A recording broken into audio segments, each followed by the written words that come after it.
கையை உயர்த்தி அந்த ஓசன்னான்னு சொல்லும் போதெல்லாம் கையை உயர்த்திடணும். மற்ற வரிக்கு கையை நல்லா தட்டி ஓசானா ஓசானா உன்னதத்தில் ஓசானா. கையை உயர்த்து. ஓசானா ஓசானா உன்னதத்தில் ஓசானா. உம்மை உயர்த்திடுவோ துதி நிறைவுடன். நல்ல கையை தட்டி உம்மை உயர்த்திடுவோ துதி நிறைவுடன். கையை உயர்த்தே. கர்த்தரே நீர் உயர்ந்திடுவி ஓசானா ராஜராஜனே. சத்தம் வரலையே. ஓசானா ஓசானா உன்னதத்தில் ஓசானா. சத்தமா ஓசானா ஓசானா உன்னதத்தில் ஓசானா. கையை தட்டி உம்மை உயர்த்திடுவோ துதி நிறைவுடன். உம்மை உயர்த்திடுவோ துதி நிறைவுடன்.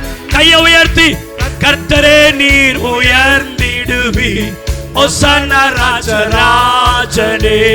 மகிமை மகிமை மகிமை மகிமை ராஜராஜனுக்கே. சத்தத உயர்த்தே. மகிமை மகிமை மகிமை ராஜராஜனுக்கே. கைதட்டி உம்மை உயர்த்திடுவோ துதி நிறைவுடன். உம்மை உயர்த்திடுவோ உம்மை உயர்த்திடுவோ துதி நிறைவுடன். கையை உயர்த்தி கர்த்தரே நீர் உயர்ந்திடுவி மகிமை ராஜராஜனே. இயேசு இயேசு இயேசு இயேசு ராஜாதி ராஜனுக்கே. சத்தத உயர்த்து. இயேசு இயேசு ராஜாதி ராஜனுக்கே. கை தட்டி உம்மை உயர்த்திடுவோ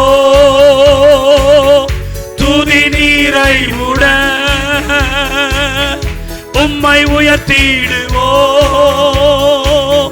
துதி நிறைவுடன். கர்த்தரே நீ உயர்ந்திடுவி இயேசு ராஜாதி ராஜனே.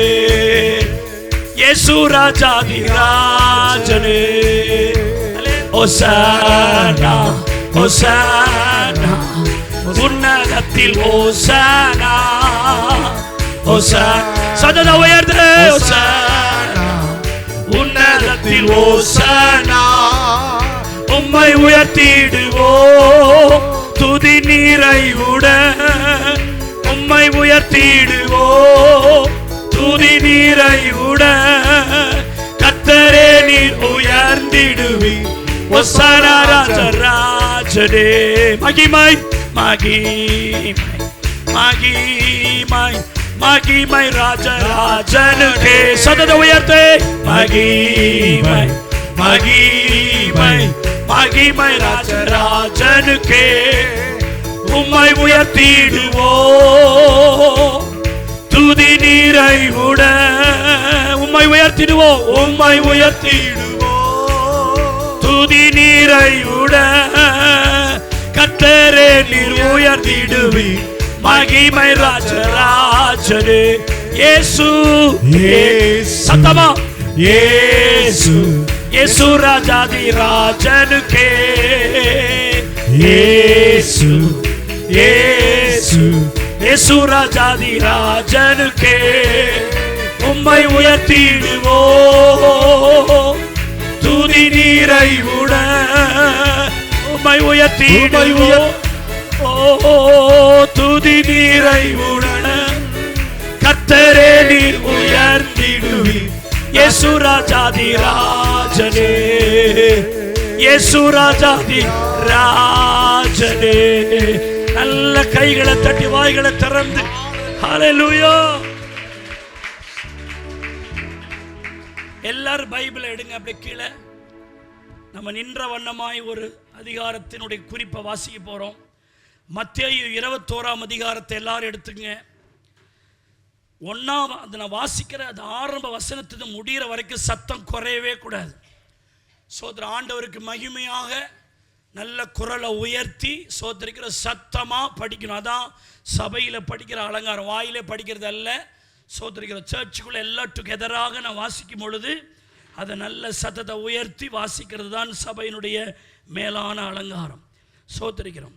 மத்தேயு 21ஆம் அதிகாரம் 1 to 16 வரை உள்ள வசனத்தை நாம் சேர்ந்து சத்தமாய் படிக்க போகிறோம். ஆயத்தமாக இருக்கிறீங்களா? ஆரம்பிங்க.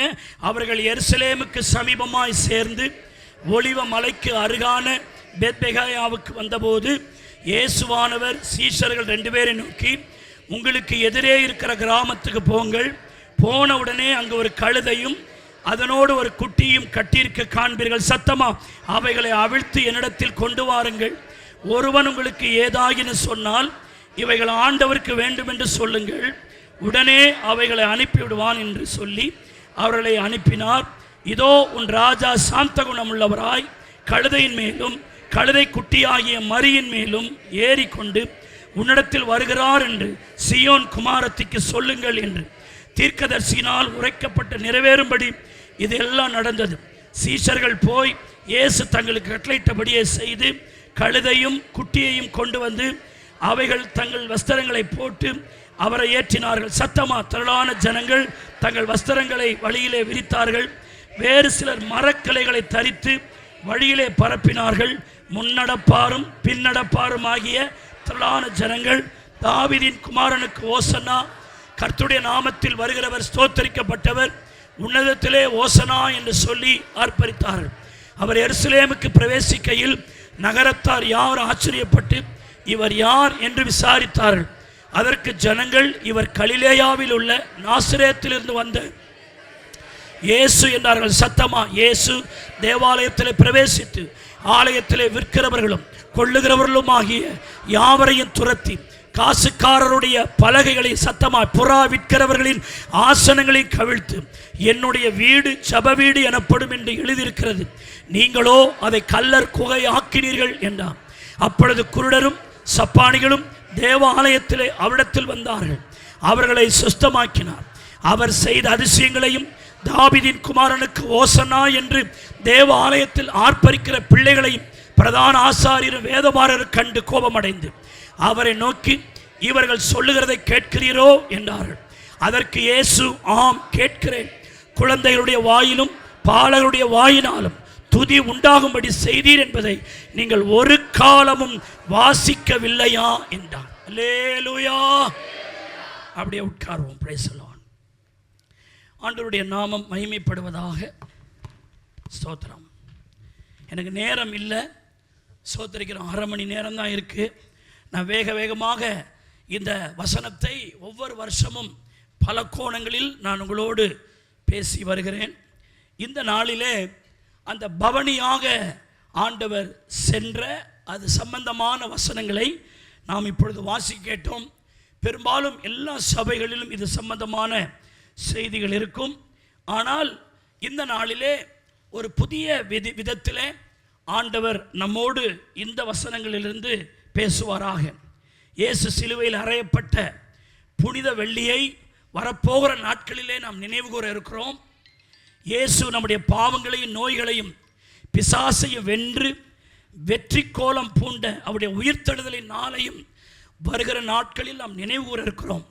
ஆனால் இவைகளுக்கு முன்பதாக பெத்தானியாவில் இருந்து தேவகுமாரனாக இயேசு கிறிஸ்து ஒரு கழுதையின் மேல் ஏறி வெற்றி பவனியாக எருசலேம் ஆலயத்திற்குள் பிரவேசித்த குருத்தோலை ஞாயிறாக இன்றைக்கு நாம் நினைவு கூற இருக்கிறோம். கர்த்தருடைய பரிசுத்த நாமத்துக்கு மகிமை உண்டாடும்.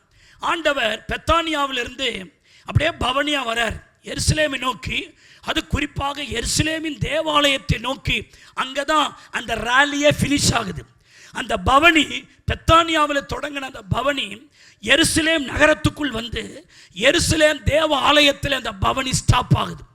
அப்போது எருசலேம் தேவ ஆலயத்தில் அந்த கழுதையின் மேலே அந்த ஆர்ப்பரிக்கிற சத்தத்தோடு வந்து தேவாலயத்தில் வந்து இறங்குறாரு. அப்போது தேவாலயத்தை குறித்த ஒரு வார்த்தையை ஆண்டவர் இப்படி சொல்லுகிறார்.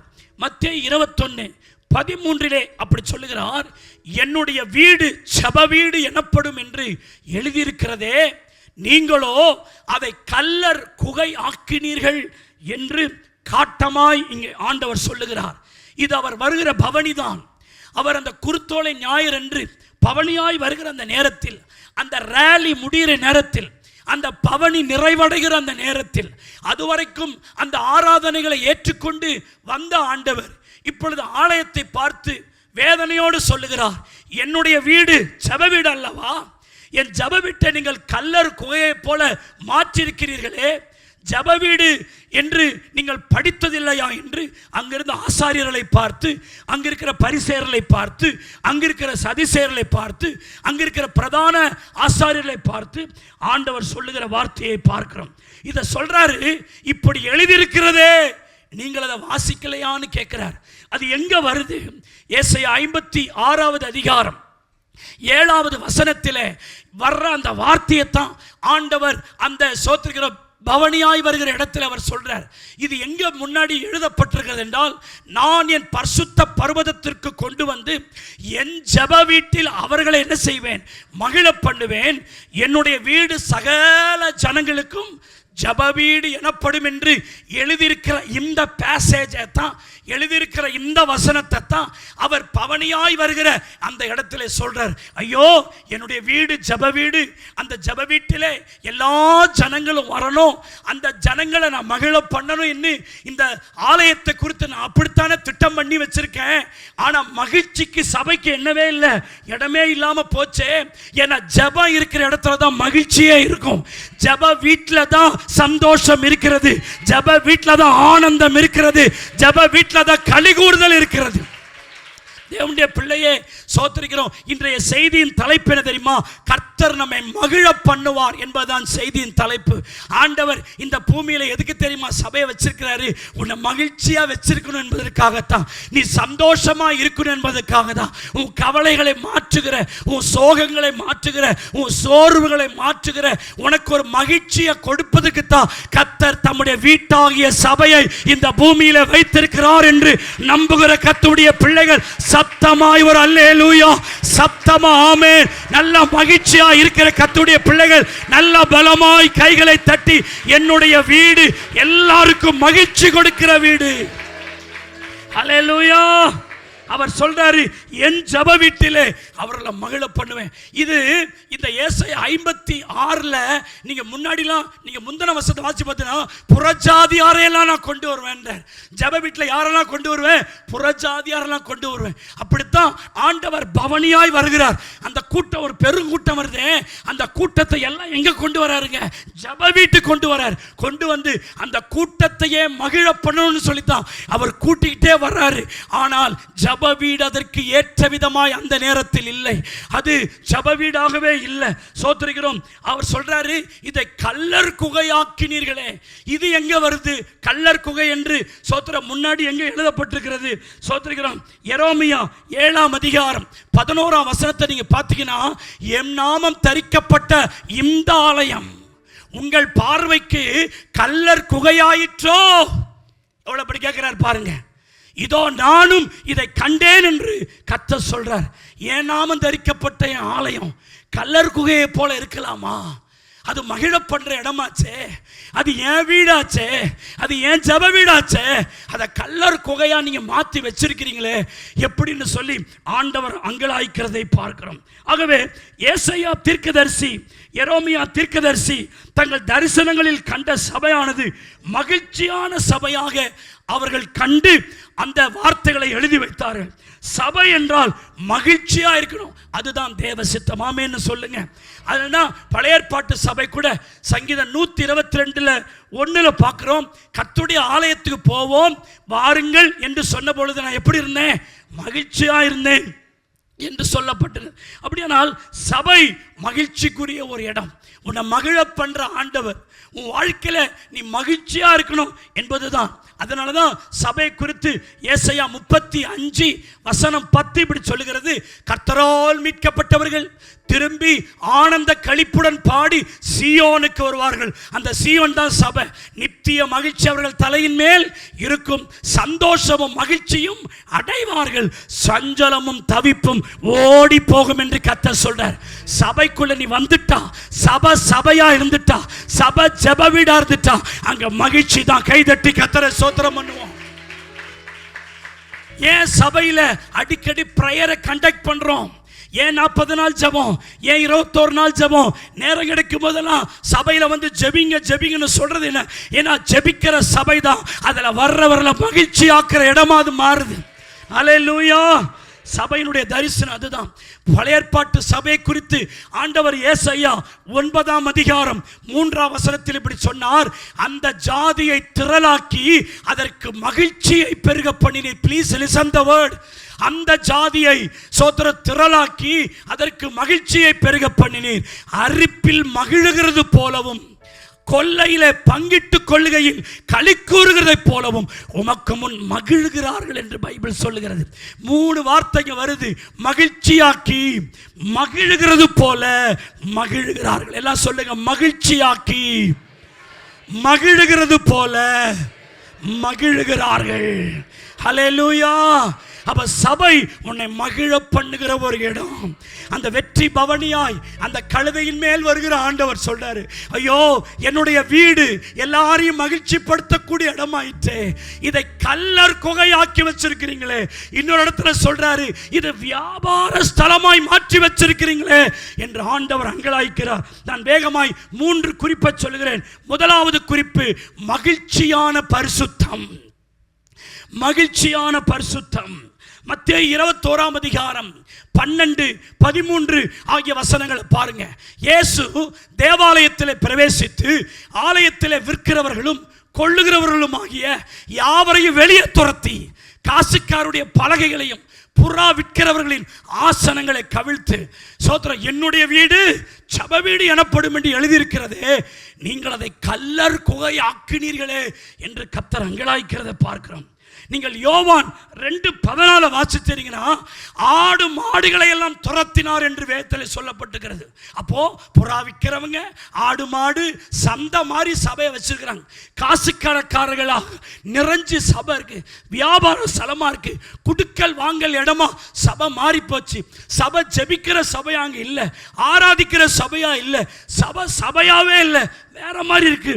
ஆண்டவர் வருத்தப்பட்டு சொல்றாரு, என் வீட்டை கல்லர் குகையை போல மாற்றி வச்சிருக்கிறீங்களே, வியாபார ஸ்தலமா மாற்றி வச்சிருக்கிறீங்களே.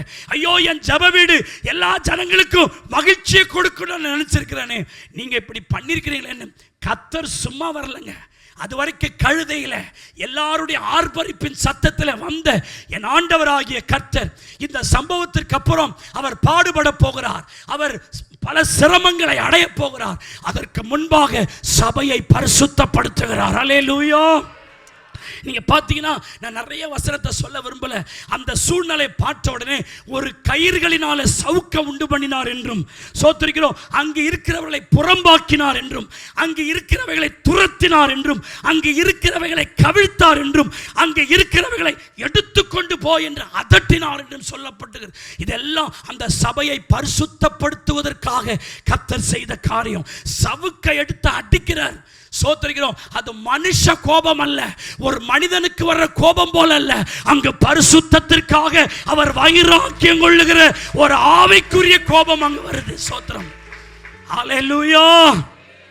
அதுக்கு ஒரே காரணம், என் சபை என்னை இவ்வளவு பிள்ளைகள் என்னை பின்பற்றி இந்த சபைக்குள்ளதான் நான் கொண்டு வரேன், நான் விரும்பி இவ்வளவு பேரை கொண்டுட்டு வரேன், ஆனால் சபை அதுக்கு ஏற்ற விதமா இல்லையேன்னு அவர் அடிச்சு துரத்தி புறம்பாக்கி கவிழ்த்து ஓடு எல்லாம் சொல்லி அந்த சர்ச்சை கொஞ்ச நேரத்தில் அதை அப்படியே சான்டிஃபிகேஷன் பண்றார், அதை பரிசுத்தப்படுத்துறார். ஆமென்னு சொல்லுங்க. ஜெப வீடு என்பது ஒரு பரிசுத்த ஸ்தலம். தேவனுடைய பிள்ளையே, சபை மட்டும் பரிசுத்த ஸ்தலம் அல்ல, நம்முடைய இருதயமாகிய வீடும் அவருடைய வீடுதான். நாம குடியிருக்கிற வீடும் இயேசுவின் வீடுதான். அது பரிசுத்தமா இருக்க வேண்டும். எல்லாம் சொல்லுங்க, நான் ஆராதிக்கிற சபையும் அவருடைய வீடுதான். சத்தமாகிய உள்ள சரீரமாகிய உள்ளமும் அவருடைய வீடுதான். நான் குடியிருக்கிற வீடும் அவருடைய வீடுதான். இந்த வீட்டிலே நான் மகிழ்ச்சியா இருக்க வேண்டுமானால் பணத்தை வைத்து மகிழ்ச்சி அல்ல, சத்தமா வருமானத்தை வைத்து மகிழ்ச்சி அல்ல, மகிழ்ச்சி பரிசுத்தத்தை வைத்தே இருக்கிறது. கையை தட்டு, கையை தட்டு. உன் மகிழ்ச்சி பரிசுத்தத்தை வைத்திருக்கிறது. ஹல்லேலூயா. எல்லாம் சொல்லுங்க. ஜெப வீட்டின் மகிழ்ச்சி பரிசுத்தத்தின் அடிப்படையிலே ஏற்படுகிறது. சத்தமா சொல்லுங்கம்மா. ஜெப வீட்டின் மகிழ்ச்சி பரிசுத்தத்தின் அடிப்படையிலே இருக்கிறது. ஹல்லேலூயா. உலக மக்கள் தங்கள் மகிழ்ச்சிக்கு சினிமா பார்க்கறது, ஊர் சுத்துறது, இடம் வாங்குறது, டூர் போறது, அதை பார்க்கறது, இதை பார்க்கறது, இதில் தங்கள் மகிழ்ச்சின்னு நினைக்கிறாங்க. ஆனால் விசுவாசிகளாகிய நமக்கு அவருடைய ஜெப வீட்டிலே வருவதனால் அந்த மகிழ்ச்சியிலே நாம் அந்த மகிழ்ச்சியான ஜெப வீட்டிலே, அந்த பரிசுத்தமான ஜெப வீட்டிலே, அதுதான் நம்முடைய பெரிய மகிழ்ச்சி. ஆண்டவர் சொல்றாரு, என் ஜெப வீட்டை கல்லர் குகை ஆக்கி வச்சிருக்கீங்களா? நான் ஏற்கனவே ஒரு சனிக்கிழமையில இந்த வசனத்தை தான் நான் ஆதாரமா பிரசங்கம் பண்ணிட்டே இருக்கிறேன். என் ஜெப வீட்டில் ஒரு மகிழ பண்ணுவேன்னு போன வருஷத்திலிருந்து ஒவ்வொரு சனிக்கிழமை பல கோணங்களில் நான் பிரசங்கம் பண்ணி தான் ஆராதனை நடத்திட்டு இருக்கிறேன். சோத்திரிக்கிறோம். அதில் அவர் சொல்றாரு, என் ஜெப வீட்டை கல்லர் குகை ஆக்கினீர்களே. கல்லர் குகைனா என்ன? ராத்திரி எல்லாம் திருடுவான், திருட்டு பையன். திருடன் எல்லாம் திருடிட்டு அவன் என்ன பண்ணுவான், தான் திருடின பொருளெல்லாம் யாருக்கும் தெரியாம ஒரு இடத்துல ஒளிச்சு வச்சுட்டு பகல்ல போலீஸ்காரன் தன்னை பிடிச்சிடக்கூடாதுன்னு சொல்லி அந்த திருட்டு பையன் மறைவான ஒரு இடத்துல மறைஞ்சிருப்பான். ராத்திரி ஆனா திருடுறதுக்காக வெளியே வருவான். சோத்திருக்கிறோம். நைட் ஆனா ஒரு இடத்துல போய் தன்னை என்ன செய்து கொள்வான், மறைத்து கொள்வான். அப்படி எல்லாத்தையும் திருடிட்டு நைட் ஆனா ஒரு இடத்துல ஒரு திருடன் போய் ஒளிஞ்சு கொள்றானே, அதுக்கு பேர் தான் கல்லர் குகை. இன்னைக்கு சபை எப்படி இருக்குது? திங்கக்கிழமையிலேருந்து சனிக்கிழமை வரைக்கும் ஊர் சுத்த வேண்டியது, திருட வேண்டியது, அயோக்கியத்தனம் பண்ண வேண்டியது, சண்டித்தனம் பண்ண வேண்டியது எல்லாம் பண்ணிட்டு சர்ச்சுக்குள்ள ஞாயிற்றுக்கிழமையானா சோத்திருக்கிறோம் நல்லவங்களை போல வந்து உக்காடுறோமே, அதான் கல்லர் குகை. சனிக்கிழமை ஜபம் கிடையாது, செவ்வாய்க்கிழமை ஜபம் கிடையாது, புதன்கிழமை ஜபம் கிடையாது, வேலைக்கிழமை தேவனோட உறவு இல்லை, சனிக்கிழமை அவங்களுக்கு சம்பந்தமே கிடையாது. சோத்திருக்கிறோம். ஆண்டு பைபிள் வாசிச்சதும் கிடையாது. அந்த 6 நாளும் தேவனுக்கு அவங்களுக்கும் சம்பந்தமே இல்லை. ஆனால் ஞாயிற்றுக்கிழமை மட்டும் சோத்திருக்கிறோம். நாம விசுவாசி மாதிரி பைபிள் எடுத்துக்கிட்டு சர்ச்சுக்குள்ள வர்றது மகிழ்ச்சி இல்லை. ஆண்டவர் சொல்றார், கல்லர் குகையாக்க கூடாது. ஹல்லேலூயா. என் ஜெப வீடு எப்பொழுதுமே பரிசுத்தத்திலே மிக முக்கியமா இருக்கணும். ஹல்லேலூயா. பாருங்க, எஸ்றா 6ஆம் அதிகாரம் 20, 21, 22 நான் வேகமா படிக்கிறேன் பாருங்க. சுத்தம் பண்ணி கொண்டதினால், நல்லா கவனிச்சுட்டு அவரை வேர்ட் பை வேர்ட் கவனிங்க.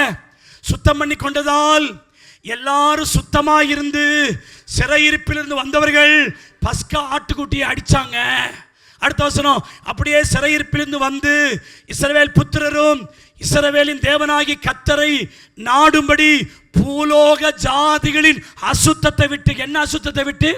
பூலோக ஜாதிகளின் அசுத்தம். நிறைய நேரம் சினிமாக்காரனுடைய இன்ஃப்ளக்ஷன் நமக்கு வந்துடுது, பூலோகத்தாருடைய அசுத்தம் நமக்குள்ள வந்துடுது. ஆனா பைபிள் சொல்லுகிறது, அதை எல்லாவற்றையும் விட்டு விட்டு அப்புறம் புளிப்பில்லாத அப்ப பண்டிகையை 7 நாள் சந்தோஷத்துடனே ஆசரித்தார்கள்.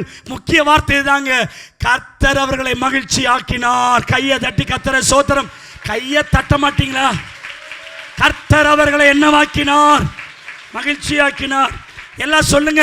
அவர்கள் சுத்தம் பண்ணி கொண்டதினால், அவர்கள் சுத்தமாய் இருந்ததால், பூலோக ஜாதிகளின் அசுத்தத்தை விட்டதினால் கர்த்தர் அவர்களை மகிழ்ச்சி ஆக்கினார். சத்தியம் புரிஞ்சவன் கையை தட்டி கர்த்தரை சோதனம் பண்ணுங்க. அப்ப எங்க மகிழ்ச்சி தராரு? பரிசுத்த ஆக ஆக மகிழ்ச்சி வந்துருது. பணம் வர வர மகிழ்ச்சி கிடையாது, சொத்து சேர சேர மகிழ்ச்சி கிடையாது பிரதர். நிறைய பேருக்கு வேலை தான், என் நேரமும் வேலை தான். ஞாயிற்றுக்கிழமை கூட அவன் அப்படியே விட்டுட்டு வேலைக்கு ஓடுறான். அவனுக்கு வேண்டியது பணம், கில்மா தோத்திரம். அவனுக்கு வேண்டியது தண்டல் அடைக்கணும். ஒரு சொந்த வீட்டை கட்டணும், அது கட்டுற நேரத்தில் கர்த்தர் கட்டுவாரு, ஆனா அது உனக்கு மகிழ்ச்சியை தராது. பரிசுத்தம், பரிசுத்தம், உன்னை பரிசுத்தம் பண்ணி கொள்ளுகிற அதுதான் உனக்கு மகிழ்ச்சி. நீ எவ்வளவு வேணாலும் பணம் வச்சிரு, சினிமாக்கார கோடி கோடியா பணம் வச்சிருக்கான், மகிழ்ச்சியா இருக்கிறான்னு கேட்டுப்பாரு. பெரிய பெரிய டாடா பிர்லா அவன் மகிழ்ச்சியா இருக்கிறான் கேட்டுப்பாரு. பணத்தை வச்சு மகிழ்ச்சி அல்ல, சொத்து சுதந்திரத்தை வச்சு மகிழ்ச்சி அல்ல. சோத்தரிக்கிறோம், சினிமா தியேட்டர் பீச் பார்க்னு சுத்துறது மகிழ்ச்சி இல்ல, பரிசுத்தம் தான் மகிழ்ச்சி. அவர்கள் சுத்தம் பண்ணி கொண்டதால் தேவன் அவளை என்னவாக்கினார்? மகிழ்ச்சி ஆக்கினார். அல்லேலூயா. துர்நாற்றம் வீசும் இடத்தில் நீங்கள் நிற்பீர்களா? துர்நாற்றம் இருக்கிற இடத்திலே அந்த காற்றை நீங்கள் சுவாசிப்பீர்களா? அந்த துர்நாற்றம் இருக்கு, சி கர்மம் அப்படின்னு அந்த இடத்தை விட்டு ஓடுவீர்கள் அல்லவா? அது போலத்தான் 2 கொரிந்தியர் 6:17 சொல்றது, ஆனபடியால் நீங்கள் அவர்கள் நடுவில் இருந்து புறப்பட்டு பிரிந்து போய் அசுத்தமானதை என்ன செய்யாதிருங்கள், தொடாதிருங்கள் என்று கர்த்தர் அப்படி செய்கிறதினால் பைபிள் சொல்கிறது, அப்பொழுது நான் உங்களை ஏற்றுக்கொண்டு உங்களுக்கு பிதாவாய் இருப்பேன், நீங்கள் என் குமாரரும் குமாரத்திகளுமாய் இருப்பீர்கள் என்று சொல்லிவிட்டு 2 கொரிந்தியர் 7:1 சொல்லுகிறது, இப்படிப்பட்ட வாக்குத்தத்தம் நமக்கு உண்டாயிருக்கிறபடியால் பிரியமானவர்களே, மாம்சத்திலும் ஆவிலும் உண்டான எல்லா சுசையும் நீங்க நம்மை சுத்திகரித்து கொண்டு பரிசுத்தமாக்குதலை தேவ பயத்தோடு பூரணப்படுத்த கடவோம். அல்லேலூயா. அப்ப மகிழ்ச்சி எதின் அடிப்படையில் இருக்குதுங்க? பரிசுத்தத்தின் அடிப்படையில். அதனால அந்த வீடு மகிழ்ச்சியா இருக்கணும்னுக்காக அந்த சபையை பரிசுத்தப்படுத்துறது போல கர்த்தர் நம்ம வீட்டை பரிசுத்தப்படுத்துவாராக. இந்த குருத்தோலை ஞாயிறிலே கர்த்தர் அன்றைக்கு அந்த குருத்தோலை ஞாயிறு தினத்திலே சபையை பரிசுத்தப்படுத்தினது போல கையை தட்டுங்க. பரிசுத்தப்படுத்துறது போல கர்த்தாவே என் உள்ளத்தையும் என் வீட்டையும் என் வாழ்க்கையும் என் சபையும் பரிசுத்தப்படுத்தும்னு கைகளை தட்டி ஆண்டவர். எனக்கு டைம் இல்லை. 2வது மகிழ்ச்சியான தீர்வு. குருத்தோலை ஞாயிற்றினுடைய 2வது காரியம் மகிழ்ச்சியான தீர்வு. மத்தேயு 2:14 சொல்லுது, இப்போ எல்லாரும் அடிச்சு துரத்திட்டார்ல, காசுக்காரன் புறா விற்கிறவன் ஆடு மாடு எல்லாத்தையும் அடிச்சு துரத்தி கொஞ்ச நேரத்தில் சபையை பரிசுத்தமாக்கிட்டார். சபையை பரிசுத்தமாக்கிட்ட உடனே இப்போ இயேசு பரிசுத்தமான அந்த ஜப வீட்டுக்குள்ள இப்போ இயேசு உள்ள நுழையிறார். அந்த ஆலயத்தில் அவர் நுழையும் பொழுது அப்போது குருடரும் சப்பானிகளும் தேவாலயத்தில் அவரிடத்தில் வந்தார்கள். அவர்களை அவர் என்னவாக்கிட்டாருங்க? பா சோத்திரம். ஒரு குருத்தோலை ஞாயிறன்று நடந்த சம்பவம் என்னன்னா, பலவித வியாதியஸ்தர்கள் தேவாலயத்தில் வந்தாங்க. அத்தனை பேரையும் அவர் அந்நாளில் சுகமாக்கினார். அல்லேலூயா. நீங்க பிறவி குருடனும் பிறவி சப்பானிகளும் தேவ ஆலயத்துக்குள்ள அந்த ஜப வீட்டுக்குள்ள அவங்க வந்தாங்க. ரொம்ப காலம் அவங்க குருடர், ரொம்ப காலம் அவங்க யாருங்க? சப்பானி. சந்தோஷமே இல்லை, மகிழ்ச்சியே இல்லை. எல்லாம் நடக்கிறாங்க, என்னால் நடக்க முடியல. எல்லாரும் பார்க்குறாங்க, என்னால் என்ன செய்ய முடியல, பார்க்க முடியலன்னு அவங்க எவ்வளோ நாள் அழுது இருப்பாங்க, எவ்வளோ நாள் துக்கப்பட்டிருப்பாங்க. ஆனால் அவர்கள் எல்லாரையும் அவர் சுகமாக்கின உடனே அவங்க மகிழ்ச்சியாக இருப்பாங்களா, இருந்திருக்க மாட்டாங்களா? நீங்கள் சொல்லுங்க பார்க்கலாம். அந்த குருடர் பார்வை அடைந்த பொழுது, சப்பானிகள் மானை போல துள்ளி குதித்த பொழுது அவங்களுக்குள்ள மகிழ்ச்சி வந்திருக்குமா, வந்திருக்காதா? சத்தமா சொல்லுங்க. ஹல்லேலூயா. அவருடைய நீண்ட நாள் பிரச்சனைக்கு ஒரு தீர்வு அங்கே உண்டாயிற்று. என் வாழ்க்கையில் நான் நடந்துட மாட்டேனா, என் கண்ணு தெரிஞ்சிடாதா, என் பிரச்சனை மாறிடாதா, என் வேதனையிலிருந்து ஒரு தீர்வு வந்துடாதா, இந்த நிலைமையை கர்த்தர் மாற்றிட மாட்டாரான்னு எண்ணிக்கொண்டிருந்தவர்களுக்கு இயேசு ஒரு தீர்வு அளித்ததினால் அவர்கள் மகிழ்ச்சியானார்கள். அல்லேலூயா. இன்றைக்கு கூட ஒரு சகோதரி சாட்சி சொன்னாங்க, ரொம்ப காலமாக என் காலில் ஒரு எரிச்சல் அரிப்பு, என்னுடைய ஸ்கின் டோனே மாறிச்சு, ரொம்ப காலம் இருந்தது. ஆனால் இயேசு அந்த கட்டிலிருந்து விடுதலை ஆக்கினதுனால எனக்கு மகிழ்ச்சியாக இருக்குன்னு சொன்னாங்கல்ல. இன்னைக்கு இந்த கால வேளையில் இந்த குருத்தோலை ஞாயிறு அண்டையில் எனக்கு இந்த இதில் ஒரு தீர்வு கிடைக்காதா, இந்த பிரச்சனையில் எனக்கு ஒரு தீர்வு கிடைக்காதா, எனக்கு ஒரு சுகம் வந்துடாதா, எனக்கு ஒரு நன்மை வந்துடாதா, எனக்கு ஒரு விடுதலை வந்துடாதா என்று ஏங்கி தவிக்கிற உனக்கு கர்த்தர் ஒருவரே உனக்கு தீர்வா இருக்கிறார். அல்லேலூயா. ஹல்லேலூயா. சார், பிறவி குருடனையும் பிறவி சப்பானையும் சுகமாக்குற மருத்துவம் இந்த உலகத்தில் இருக்குதா சார்? எங்கேயாவது ஒரு அட்வர்டைஸ்மெண்ட் இருக்குதா சார்? பிறவியில் இருந்தே நீ கண் பார்வை இல்லாதவனா, பிறவியில் இருந்தே நீ நடக்க முடியாதவனா, வாருங்கள் எங்கள் மருத்துவமனைக்கு, உங்களை காண செய்கிறோம், உங்களை நடக்க செய்கிறோம் என்று ஏதாகிலும் ஒரு மருத்துவமனை உண்டா? அவளுக்கு தீர்வு செய்ய யாராலும் முடியுமா? ஒருவேளை மங்கலான பார்வை, ஏதோ ஒரு மூட்டு வலி என்கிறதில் ஒருவேளை மருத்துவம் அவர்களை சுகமாக்கலாம். ஆனால் ஒரு பிறவி குருடனை, ஒரு பிறவி சப்பானியை சுகமாக்குவது என்பது இந்த உலகத்தில் எந்த மருத்துவமனையாலும் முடியாது. ஆனால் நான் பிரசங்கிக்கிற பரிகாரியாகிய கர்த்தர், உன் பிரச்சனை எவ்வளவு பெரிய பிரச்சனை ஆனாலும், உன் வேதனை எவ்வளவு பெரிய வேதனை ஆனாலும், உன் கஷ்டம் எவ்வளவு பெரிய கஷ்டமானாலும், இந்த உலகத்திலே அவைகளுக்கு தீர்வு இல்லை. ஆனால் நான் பிரசங்கிக்கிற சர்வ வல்லமை உள்ளவர் உனக்கு தீர்வு கொடுக்கிறார். ஹல்லேலூயா, ஹல்லேலூயா. ஆமா, அப்படியே ஜி மேஜர். ஹல்லேலூயா. ஆமா, அவர் எந்த பிரச்சனையா இருந்தாலும், எந்த காரியமானாலும் உனக்கு சுகம் கொடுக்க அவர் சர்வ வல்லமை உள்ளவரா இருக்கிறார். அப்படியே சோத்திரிக்கிறோம். அப்படியே இ மைனர், இ minor, F minor, F minor கொடுத்துருங்க. சகல வியாதி வேதனையும் அகற்றி உன்னை குணப்படுத்தி, தெரிஞ்சவங்க, சகல வியாதி வேதனையும் அகற்றி உன்னை குணப்படுத்தி, ஆரோக்கிய வாழ்வு அளித்திடுவேனே எந்த பரிகாரியே, ஆரோக்கிய வாழ்வு அளித்திடுவேனே எந்த பரிகாரியே. என்னையை கூப்பிடுவா, மறுமொழி கொடுத்திடுவே, கடினமும் அறியாததோ காரியம் அறிந்திடுவா, என்னையை கூப்பிடுவா. யாக்கோபு 5:15 சொல்லுகிறது, அப்போது விசுவாசம் உள்ள ஜெபம் பிணியாளியை என்ன செய்யும்? ரட்சிக்கும். இந்த பிணியாளியை ரட்சிக்கும் என்பது அது ஆத்ம மீட்பு அல்ல, உங்கள் சரீரத்திற்கு அவர் கொடுக்கிற சுகத்தையே இங்கே சொல்லப்பட்டிருக்கிறது. சோதரம், பிணியாளியை ரட்சிக்கும், கர்த்தர் அவனை என்ன செய்வார்? எழுப்புவார் என்று சொல்லப்பட்டிருக்கிறது.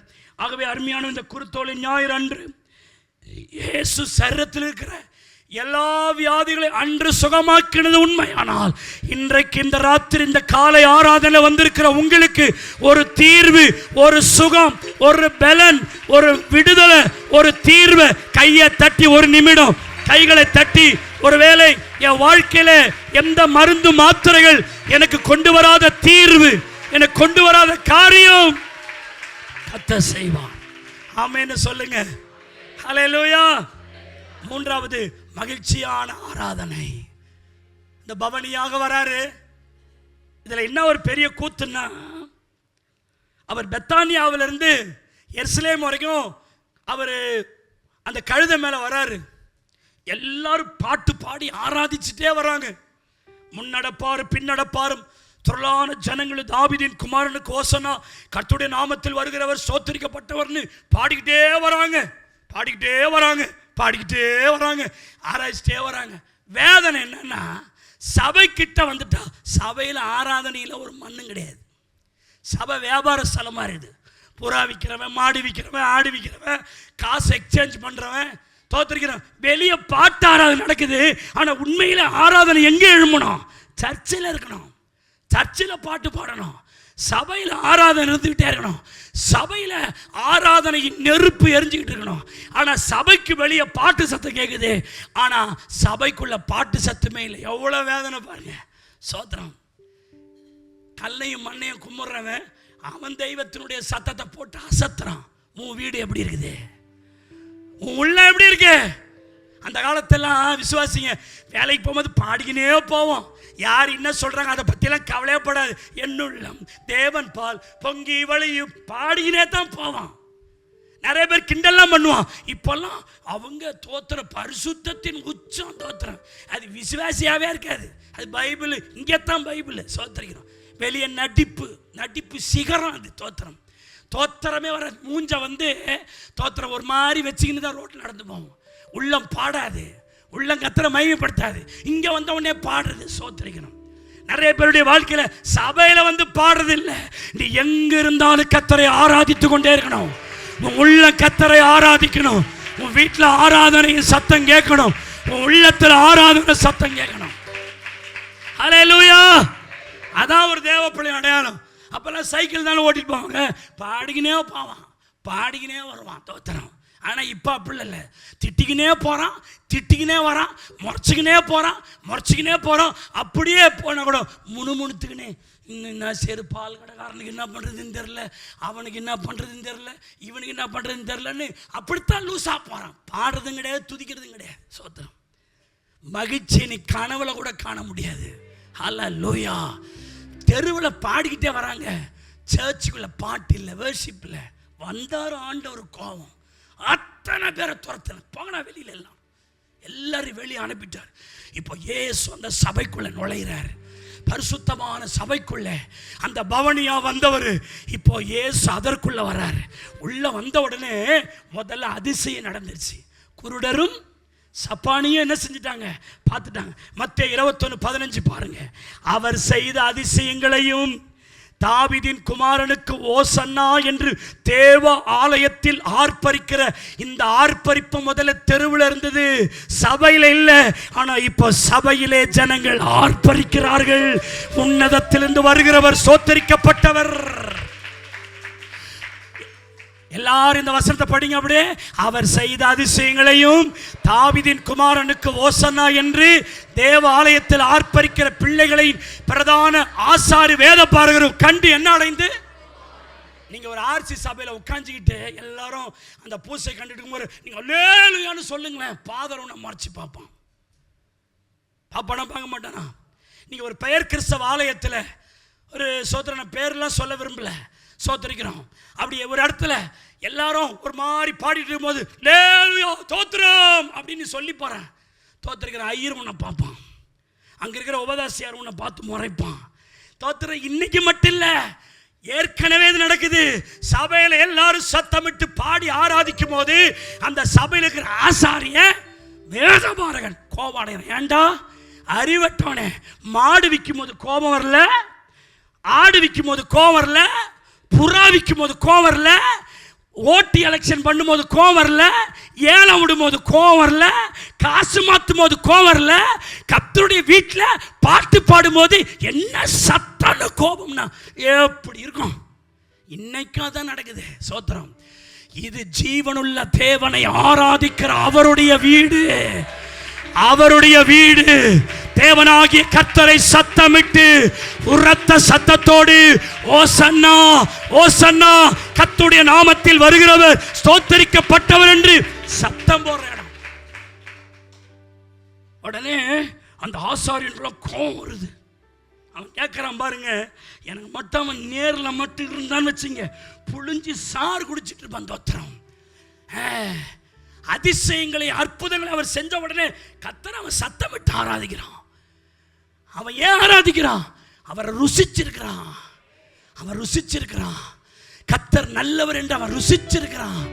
ருசிச்சவன் பாடதானே செய்வான், ருசிச்சவன் கத்ததானே செய்வான், ருசிச்சவன் அல்லேலூயான்னு சொல்லத்தானே செய்வான்.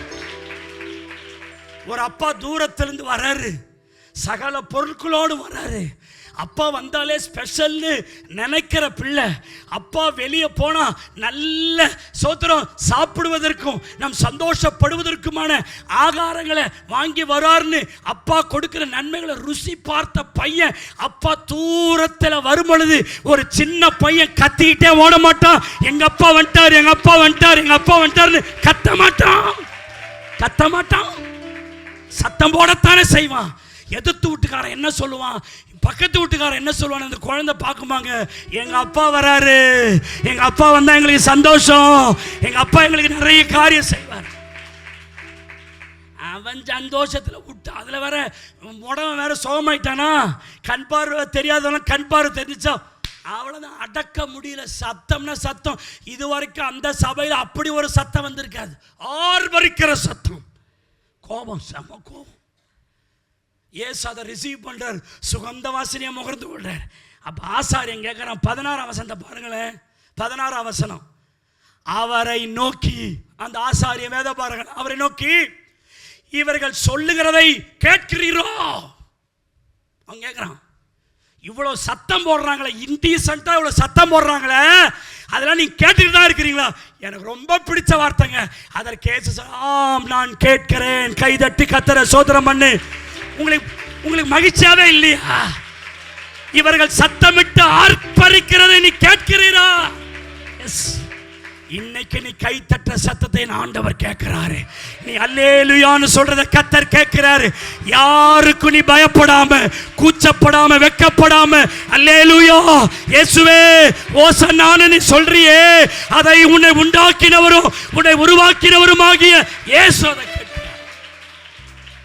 ஆமா, அவர் சொல்றாரு, ஆமா கேட்கிறேன் சொல்லிட்டு சொல்றாரு, நீ ஆசாரியன் தானே, நீ வேதபாரன் தானே, நீ பைபிள் வாசித்துல குழந்தைகளுடைய வாயிலும் பாலகருடைய வாயிலும் துதி உண்டாகும்படி செய்தீர் என்பதை நீ ஒரு காலமும் வாசிக்கிறது இல்லையா? To make the praises, to create the praises, துதியை உண்டாக்குறார்.